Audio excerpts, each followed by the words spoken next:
Hello friends, welcome to my channel. आज हम लोग ईवीएस क्लास 4 के एनसीईआरटी के चैप्टर 1 और 2 को डिस्कस करेंगे। मैं आपको चैप्टर शुरू करने से पहले ही बता देती हूँ कि ये मोस्ट इम्पॉर्टेंट चैप्टर है। ये बहुत ज़्यादा इम्पॉर्टेंट है, यहाँ से क्वेश्चन आपके भर भर के पूछते हैं। इससे पहले मैंने ईवीएस के क्लास 3 के सारे चैप्टर एक एक करके सबको समझा रखे हैं। तो अगर आप लोग सीटेड दिसंबर 2024 या फिर सीटेड जनवरी 2025 की तैयारी कर रहे हैं तो आप हमारे चैनल पर जुड़ सकते हैं, क्योंकि मैं यहाँ पर एनसीईआरटी ईवीएस के सारे चैप्टर को एक एक करके डिस्कस कराऊंगी। ठीक है, तो वीडियो पसंद आए तो वीडियो को लाइक करिएगा और हमारे चैनल को सब्सक्राइब करिएगा। तो चलिए हम क्लास को शुरू करते हैं। देखिए, और एक बात बता दूं कि मैंने यहाँ पर नोट नहीं लिखा है, क्योंकि मैं आपको पहले ही बता देती हूँ कि ये चैप्टर बहुत ज़्यादा इंपॉर्टेंट है, इसलिए मैंने इसके टॉपिक में नोट नहीं लिखा है। इसके सारे टॉपिक इंपॉर्टेंट है और इससे पहले मैंने जो चैप्टर करा रखे हैं उसमें जो चैप्टर के अंदर जो चीज़ें इंपॉर्टेंट थी मैंने वहाँ पर नोट लगा रखा है। तो ठीक है, चलिए हम क्लास शुरू करते हैं। देखिए, यहाँ पर पहला ये एनसीईआरटी ईवीएस क्लास 4 के पहले चैप्टर का नाम है चलो चले स्कूल। ठीक है, तो ये आपके बहुत इंपॉर्टेंट चैप्टर है। यहाँ से बहुत सारे क्वेश्चन पूछे जाते हैं, जैसे कि यहाँ पर देख रहे हैं। इन सारे टॉपिक से रिलेटेड आपके इसमें पढ़ाई होगी। ठीक है, तो चलिए हम क्लास को शुरू करते हैं। देखिए, यहाँ पे कह रहा है कि असम में बांस से बने पुल होते हैं। यहाँ बारिश बहुत होती है, कभी कभी तो चारों तरफ घुटनों तक पानी भर जाता है, फिर भी बच्चे स्कूल जाने से नहीं रुकते हैं। ठीक है, एक हाथ में किताबें उठाते हैं और दूसरे हाथ में बांस को पकड़ते हैं और जल्दी जल्दी बांस और रस्सी से बना पुल को पार करते हैं। जैसे कि आप फिगर में यहाँ पर देख रहे हैं, मैं फिगर लगा देती हूँ ताकि आपको समझने में बहुत आसानी हो। देखिए, अब यहाँ से क्वेश्चन कैसे पूछते हैं कि बांस के पुल कहाँ बने होते हैं, तो बांस के पुल के असम में बने होते हैं। ठीक है, यहाँ पर क्वेश्चन पूछेगा कि बांस के कहाँ पुल बने होते हैं, जहाँ बारिश बहुत होती है, बच्चे घुटनों तक पानी में भर कर घुटनों तक पानी भरे जैसे पानी वाले जगह से पार करके स्कूल जाते हैं। ये सभी जो होता है आपके ऑप्शन में रहेंगे। और साथ ही साथ ये भी पूछा जाएगा कि बांस और रस्सी से बना यह पुल होता है। ठीक है, तो जब मैं क्वेश्चन की सीरीज लाऊंगी तो वहाँ पर आप समझ सकते हैं, लेकिन यहाँ जो जितने भी आपको दिख रहे हैं लाइन, ये बहुत इंपॉर्टेंट है, यहाँ से बहुत क्वेश्चन पूछे जाते हैं।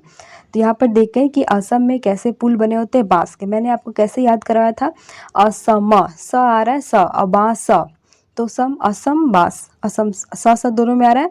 तो इस तरह से आप लोग याद रख सकते हैं। ठीक है, अब हम दूसरा चलते हैं इसके टॉपिक। देखिए, यहाँ पे कह रहा है कि लद्दाख में लकड़ी का बना झूला होता है, जिसे हम क्या कहते हैं, ट्रॉली कहा जाता है। स्कूल पहुँचने के लिए रोज नदी पार करनी होती है। खूब चौड़ी और गहरी नदी को नदी के पार जाती हुई मजबूत लोहे की रस्सी। यहाँ पर क्या पूछेगा आपका, लोहे की रस्सी। और असम वाले में आपने क्या पढ़ा था, असम वाले में आपने पढ़ रखा है कि यहाँ बांस और रस्सी से बना पुल होता है। जबकि लद्दाख में क्या होता है, लद्दाख में देखिए यहाँ पर होता है कि रस्सी का जो पुल होता है यह लोहे की रस्सी होती है। ये जो पुल बनता है ये किसके बने होते हैं, तो ये लोहे की रस्सी होती है। जैसे कि आप लोग यहाँ फिगर में देख सकते हैं। देखिए, यहाँ पर बच्चे देखिए कितनी गहरी नदी में होते हुए इस झूला पर जाकर पार कर रहे हैं, और ये रस्सी किसकी बनी होती है, लोहे की बनी होती है। ठीक है, यहाँ देखिए, इसके बाद देखिए दोनों तरफ से भारी पत्थरों या पेड़ों से कस के बंधी रहती है। ठीक है, जैसे कि अब देखिए यहाँ पर बंधी हुई है, यहाँ भी बंधी है, तो दोनों तरफ से बंधी रहती है। ठीक है, अब देखिए ट्रॉली पुली की मदद से उसे रस्सी पर सरकती है। यहाँ देख रहे हैं रस्सी पर, ये ट्रॉली जो था इसको बोलते हैं, सरक रही है। 4-5 बच्चे एक साथ ट्रॉली में बैठ जाते हैं, जैसे कि आप इस फिगर में देख रहे हैं, और नदी के उस पार पहुंच जाते हैं। अब यहाँ से क्वेश्चन क्या पूछता है कि लद्दाख में बच्चे किस तरह से स्कूल जाते हैं, तो वहाँ पर आपको बताना होगा कि यहाँ लोहे की रस्सी होती है, जो यहाँ पर किसकी बनी होती है, पेड़ों में कस के बंधी होती है भारी पत्थरों से। ये सभी वर्ड जो दिख रहे हैं ना आपको, ये सब ऑप्शन में देखने को मिलता है। तो आपको ये सभी वर्ड पर ध्यान देना होगा, क्योंकि इससे बहुत क्वेश्चन पूछते हैं। ठीक है, अब हम चलते हैं तीसरा में इसके। देखिए, सीमेंट का पुल, यहाँ सीमेंट ईंटों और लोहे की सरियों से बने होते हैं। जो सीमेंट के पुल होते हैं किससे बनते हैं, ईंट से, लोहे से। सीमेंट, ईंट, लोहे की सरियों से बना होता है। पुल पर चढ़ने उतरने के लिए सीढ़ियाँ भी होती है। तो ये तो उतना नहीं आता है, लेकिन जो मैंने 2 ऊपर पढ़ा दिया उससे क्वेश्चन आते हैं। देखिए, अब ये वाला बहुत इंपॉर्टेंट है। यहाँ पर कह रहा है वल्लम होगा, बल्लम नहीं, वल्लम है। वल्लम क्या है? तो केरल के कुछ भागों में बच्चे पानी को पार करने के लिए वल्लम यानी कि इसको क्या बोलते हैं? लकड़ी की छोटी नाव को हम केरल में वल्लम बोलते हैं, में बैठकर स्कूल पहुंचते। जैसे कि आप फिगर में देख रहे हैं कि यह लकड़ी की बनी ये छोटी नाव होती है जिसमें बच्चे कहाँ जाते हैं? स्कूल पहुंच के बनते हैं और ये स्कूल पहुंचते। तो ये वल्लम क्या है? तो ये आता है क्वेश्चन कि वल्लम क्या है? केरल में बच्चे स्कूल कैसे जाते हैं? तो वल्लम से, जो लकड़ी की छोटी नाव होती है। तो ये भी आपका VVI है, ठीक है। अब हम नेक्स्ट की ओर चलते हैं। देखिए यहाँ कह रहा है कि ऊंट गाड़ी राजस्थान में पाई जाती है। अब ऐसे भी याद कर सकते हैं कि ऊंट कहाँ होता है? ऊंट राजस्थान के इलाके में पाई जाती है, तो यहाँ पर ऊंट गाड़ी बनती है, ठीक है। यह रेगिस्तानी इलाका, यहाँ दूर दूर तक रेत ही रेत नजर आते हैं। रेत यानी कि बालू ही बालू होता है। दिन में तो रेत खूब तपती है। देखिए दिन में अगर आप बालू पर भी चलेंगे तो आपका पैर बहुत जलेगा क्योंकि बालू तुरंत गर्म हो जाता है। बच्चे ऊंट गाड़ी पर बैठकर स्कूल पहुंचते हैं। जैसे कि यहाँ देखिए ऊंट गाड़ी लगी हुई है और यहाँ बच्चे पढ़ रहे हैं और यहाँ स्कूल जाने के लिए बच्चे क्या कर रहे हैं? ऊंट गाड़ी पर जा रहे हैं, ठीक है। अब हम नेक्स्ट चलते हैं। ये भी आपके बहुत इंपॉर्टेंट है। देखिए ये जो चैप्टर है ना EVS 4 का, ये बहुत इंपॉर्टेंट है, ठीक है। अब देखिए यहाँ पर क्या कर रहा है? मैदानी इलाके में बैलगाड़ी का प्रयोग होता है। बच्चे बैलगाड़ी पर हरे हरे खेतों में से धीरे धीरे निकलते हुए स्कूल पहुँचते हैं। मैदानी इलाकों में किसका उपयोग होता है? तो बैलगाड़ी का। और तेज धूप या बारिश हो तो बच्चे अपनी छतरियाँ खोल लेते हैं, जैसे कि आप इस फिगर में देख रहे हैं। यहाँ देखिए मैदानी इलाकों में बच्चे किससे आते हैं? तो बैलगाड़ी का प्रयोग करके, ठीक है। अब हम नेक्स्ट चलते हैं। अब देखिए ये भी आपका बहुत इंपॉर्टेंट है, सभी इंपॉर्टेंट है लेकिन फिर भी इंपॉर्टेंट से इंपॉर्टेंट बता रहे हैं। देखिए यहाँ पर कह रहा है कि जुगाड़, ये पूछेगा कि जुगाड़ क्या होता है? तो यह गुजरात में पाई जाता है, ठीक है। जुगाड़ एक गाड़ी का नाम होता है। ये जुगाड़ जो है ना, इस गाड़ी का नाम क्या है? जुगाड़ है। तो आप लोग ऐसे भी याद कर सकते हैं कि देखिए ये जुगाड़ क्या होता है? जुगाड़ लाकर ऐसी गाड़ी बनाई गई है, तो वैसे भी याद कर सकते हैं। देखिए जुगाड़ एक गुजरात में पाई जाती है। यह एक गाड़ी का नाम है। यह फट फट करती चलती है। आगे से देखने में मोटर बाइक की तरह दिखती है और पीछे से लकड़ी के फट्टों से बनी होती है। यानी कि जो पीछे साइड होता है वो लकड़ी से बनती है और आगे मोटर की तरह दिखती, मोटर बाइक की तरह। तो ये भी आप देख सकते हैं। ये भी आपका बहुत क्वेश्चन पूछता है। यहाँ पर जो भी मैंने ये वर्ड ले रखे हैं, ये जो वर्ड मैंने ले रखे हैं, ये आपके बहुत इंपॉर्टेंट है, ये आपके ऑप्शन में रहता है, ठीक है। अब हम नेक्स्ट चलते हैं। देखिए नेक्स्ट में क्या कह रहा है कि उत्तर की पहाड़ियों पर बच्चे, उत्तर दिशा में, उत्तर भारत के उत्तर के पहाड़ियों पर बच्चे मीलों फैली बर्फ पर चलकर स्कूल पहुंचते हैं। यहाँ देखिए ये सब बच्चे छोटे छोटे किससे जाते हैं? तो बर्फ पर चढ़ के जाते हैं। ये इनका बर्फ के पास स्कूल है। देखिए बर्फ, उत्तर की पहाड़ियों पर बच्चे मीलों फैली बर्फ पर चलकर स्कूल जाते हैं। वे हाथ पकड़ पकड़ कर बर्फ पर पैर जमाते हुए चलते हैं। जैसे कि आप तो क्या देख रहे हैं, ध्यान से चलते हैं। ताजी बर्फ में पैर क्या होते हैं? धंस भी जाते हैं। ये जो आपका ताज़ा बर्फ दिख रहा है इसमें पैर धंस भी सकते हैं। अगर बर्फ जमी हुई हो तो फिसल भी सकते हैं। तो ये भी आपके बहुत इंपॉर्टेंट है। ये पूछेगा कि उत्तर की पहाड़ियों पर बच्चे कैसे स्कूल जाते हैं। नेक्स्ट कर रहा है कि उत्तरांचल यह एक पहाड़ी इलाका है, ठीक है। यहाँ दूर दूर तक उबड़ खाबड़ रास्ते हैं। मैदानों या शहर में रहने वाले बच्चों को भले ही मुश्किल लगे, पर यहाँ के बच्चे भागते हुए पहाड़ी रास्तों को पार कर लेते हैं, जैसे कि आप यहाँ फिगर में देख रहे हैं, ठीक है। अब हम देखिए ये जो आपको पूछ रहा है ना कि उत्तरांचल कैसा इलाका है? पहाड़ी इलाका है। तो इन सब लाइनों पर ध्यान रखिएगा, ठीक है। अब देखिए नेक्स्ट क्या कह रहा है? देखिए नेक्स्ट है आपका क्लास 4 का ही चैप्टर 2 है, जिसका नाम क्या है? कान कान में। इसका नाम क्या है? कान कान में। ये भी चैप्टर आपके इंपॉर्टेंट है, लेकिन इसमें जो इंपॉर्टेंट टॉपिक है मैं उसमें नोट लगा रखी हूँ, ठीक है। और इससे पहले जो आपने चैप्टर 1 पढ़ा वो पूरा का पूरा इंपॉर्टेंट है, आपको उसको पूरा का पूरा ध्यान से पढ़ना है, ठीक है। चलिए देखिए ये इसमें क्या कह रहा है।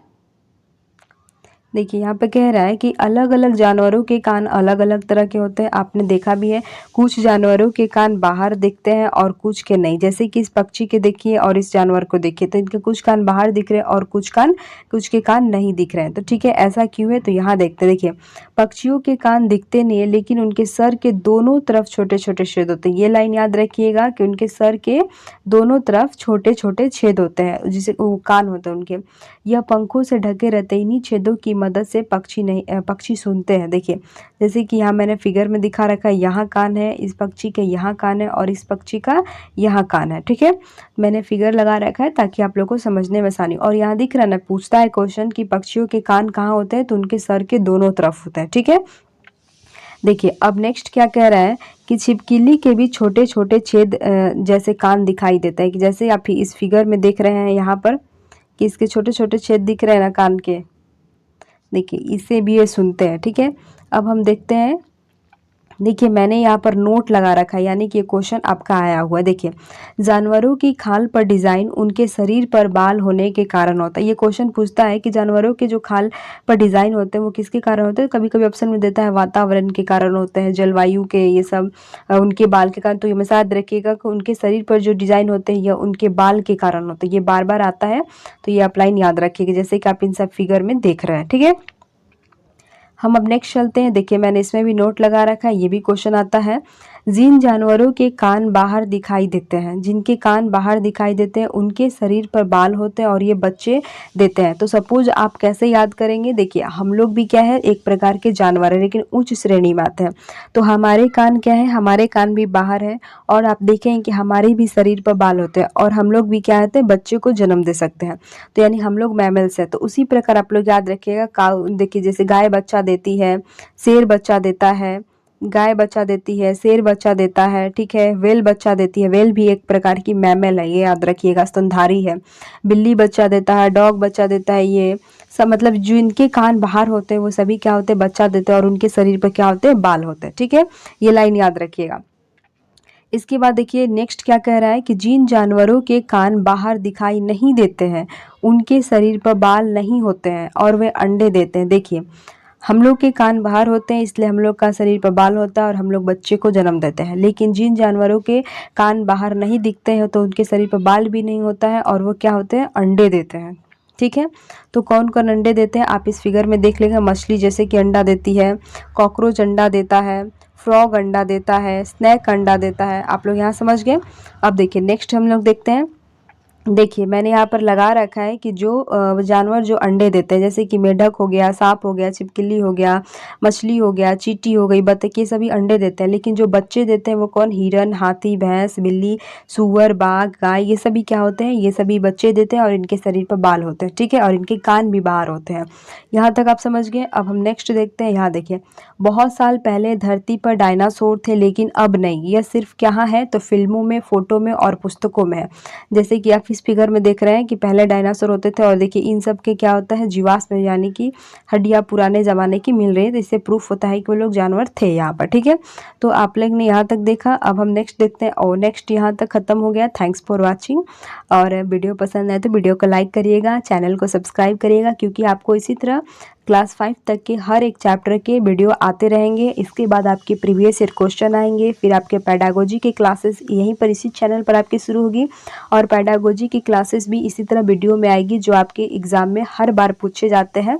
तो ठीक है, तो हमारे साथ जुड़े रहिए। Thank you so much. तब तक के लिए बाय बाय।